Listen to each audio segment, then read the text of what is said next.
જો તમને આ રેસીપી પસંદ આવી તો લાઈક કરજો, શેર કરજો અને સબસ્ક્રાઈબ કરજો. જય માતાજી. હું શગોડાબેન આહિર સુરતથી આપ સૌનું મારા કિચનમાં સ્વાગત છે. આજે રગડા પાવની રેસીપી શેર કરશું અને તમને જો સારી લાગે તો મારી ચેનલને લાઈક, શેર અને સબસ્ક્રાઈબ ચોક્કસથી કરી દેજો, કારણ કે આવનારી દરેક રેસીપી તમને સૌથી પહેલાં જોવા મળે. તો ચાલો રેસીપી સ્ટાર્ટ કરીએ. તો મિત્રો, રગડો બનાવવા માટે મેં અહીં સફેદ જે વટાણા આવે તે લીધેલા છે. તે મેં 4 કલાક પહેલાં પલાળી દીધેલા હતા. તે હવે સરસ રીતે પલળી ગયા છે. આ રીતનો હાથમાં દાણો લઈને ભાંગીએ તો બટકા થઈ જાય છે, એટલે એમ માનવું કે વટાણા સરસ રીતે પલળી ગયા છે. વટાણાને સાઈડ પર રાખી દેશું. સૌપ્રથમ તો પહેલાં મિત્રો આપણે આ વટાણાને બાફી લેશું. તેને આપણે કુકરમાં નાખી દેશું. ગેસ ચાલુ કરશું. વટાણામાં રહેલું પાણી આપણે કાઢી નાખશું, જેથી કરીને વટાણા એકદમ સાફ થઈ જાય. હવે આ વટાણાને આપણે કુકરમાં નાખી દેશું, જેથી કરીને સરસ રીતે બફાઈ જાય. તેમાં આપણે જરૂરિયાત મુજબ પાણી નાખીશું. હવે કુકરમાં આપણે પાણી નાખી દઈશું. મેં 2 બટેકાના ટુકડા કરી લીધેલા છે, તે પણ વટાણાની સાથે નાખી દેશું, જેથી કરીને બંને વસ્તુ સરસ રીતે બફાઈ જાય. તેમાં હવે 1 ચમચી નમક નાખી દેશું. સ્વાદ પ્રમાણે નમક નાખશું. અડધી ચમચી હળદર નાખશું. હવે બધું મિક્સિંગ કરી લેશું. વટાણા અને બટેકા ડૂબે તેટલું જ પાણી નાખીશું. કુકરનું ઢાંકણું બંધ કરી દેશું અને 3 વિસલ થવા દેશું. વટાણા અને બટેકા બફાય ત્યાં સુધીમાં આપણે જે સામગ્રી લીધેલી છે રગડો બનાવવા માટે તે જોઈ લેશું. તેના માટે મેં અહીં 3 કાંદા સમારીને રાખેલા છે, 3 ટમેટા સમારીને રાખેલા છે, થોડાક દાડમના દાણા લીધેલા છે. રગડોમાં વઘાર કરવા માટે લસણની પેસ્ટ તો જોશે જ, કારણ કે લસણ વગર રગડાનો સ્વાદ અધૂરો છે. અને ઝીણી સેવ લીધેલી છે અને ચટપટું ચવાણું લીધેલું છે અને તીખા મરચાંને કટ કરીને રાખેલા છે. અને રગડાને ચટપટો બનાવવા માટે અહીં આપણે ગ્રીન ચટણી લીધેલી છે અને ખજૂર આંબલીની ચટણી લીધેલી છે. અને રગડામાં સુપર ટેસ્ટી બનાવવા માટે જે દાબેલીના પાવ આવે તે લીધેલા છે. તો હવે જોઈ લેશું. ગેસ બંધ કરી દેશું.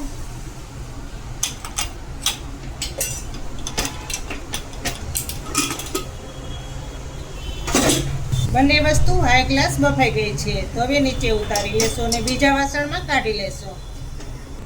આ રીતનું બફાઈ જવું જોઈએ. હવે રગડાનો વઘાર કરીશું ને સરસ મજાનો ચટપટો રગડો તૈયાર કરશું. તેમાં આપણે 1 પાવડું તેલ નાખીશું. તેલ તમે તમારા સ્વાદ પ્રમાણે ઓછું કે વધુ કરી શકો છો.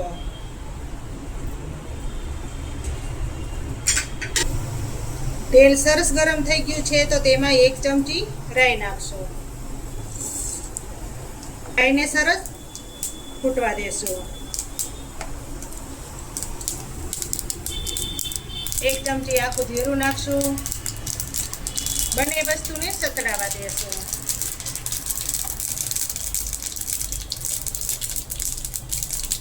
થોડીક આપણે હિંગ નાખશું. જે લીલા મરચાંને કટ કરીને રાખેલા છે તે નાખી દેશું.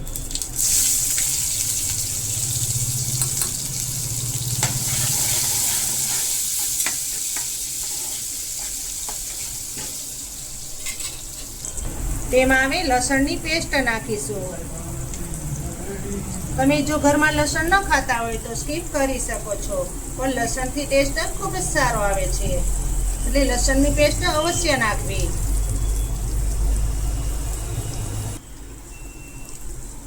બંને વસ્તુને સરસ રીતે સતડાવા દેશું.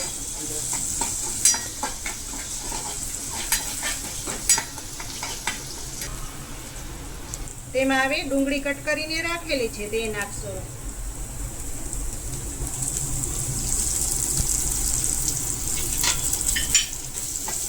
તેને પણ સરસ રીતે સાતળી લેશો.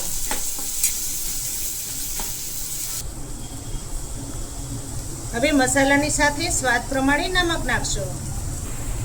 1 ચૂટકી જેટલી હળદર નાખશું.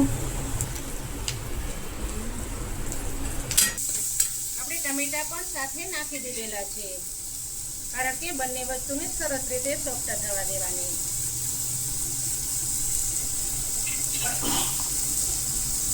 હવે તેમાં લાલ મરચાંનો પાવડર નાખીશું.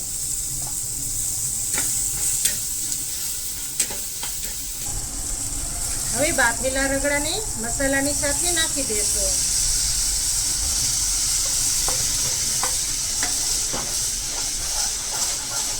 રગડાને આપણે થોડોક નરમ કરવાનો છે, એટલે થોડોક વઘાર નાખીશું. થોડુંક પાણી નાખીશું. હવે વઘાર કરવા માટે થોડુંક પાણી નાખીશું. હવે રગડાને સુપર ટેસ્ટી અને ચટપટો બનાવવા માટે આપણે અહીં અડધું લીંબુ નાખીશું. લીંબુ જોઈને નાખવાનું, કારણ કે ટમેટા પણ નાખેલા હતા.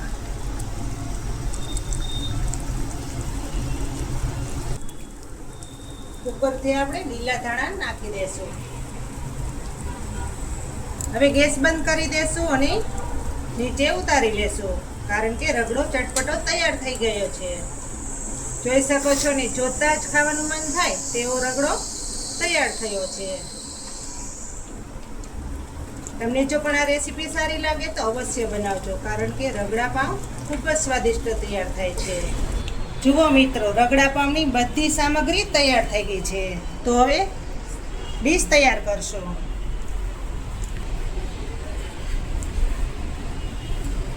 આપણે જે દાબેલીના પાઉં લીધેલા છે તેના નાના નાના ટુકડા તૈયાર કરશું.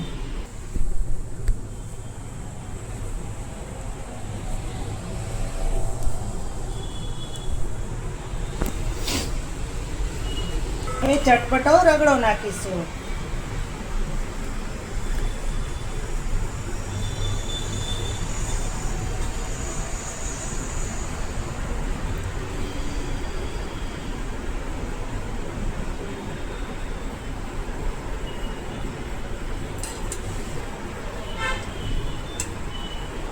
હવે તેમાં આપણે ખાટું મીઠું અને ચટપટું ચવાણું નાખીશું.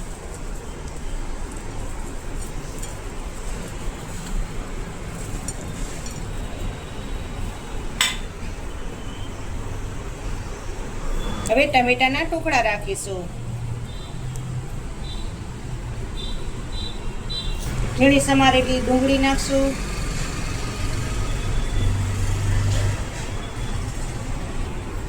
ગ્રીન ચટણી નાખીશું.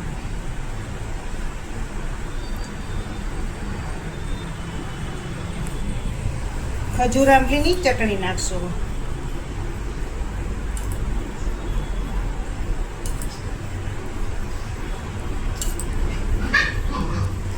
ઉપરથી આપણે દાડમના દાણા રાખીશું.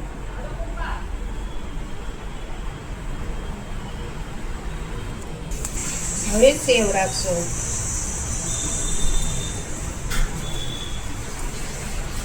જો મસાલા દાણા અવેલેબલ હોય તો તમે મસાલા દાણા પણ નાખી શકો. તો તૈયાર થઈ ગયો છે મિત્રો રગડા પાઉં. તમને જો રગડા પાઉંની રેસીપી સારી લાગે તો મારી ચેનલને લાઈક કરજો, શેર કરજો ને સબસ્ક્રાઈબ કરજો. કમેન્ટ કરીને કહેજો કે તમને આ રગડા પાઉંની રેસીપી કેવી લાગી, અને તમે ચોક્કસથી બનાવજો. ફરી મળીશું એક નવી રેસીપી લઈને. ત્યાં સુધી જય શ્રી કૃષ્ણ, જય માતાજી.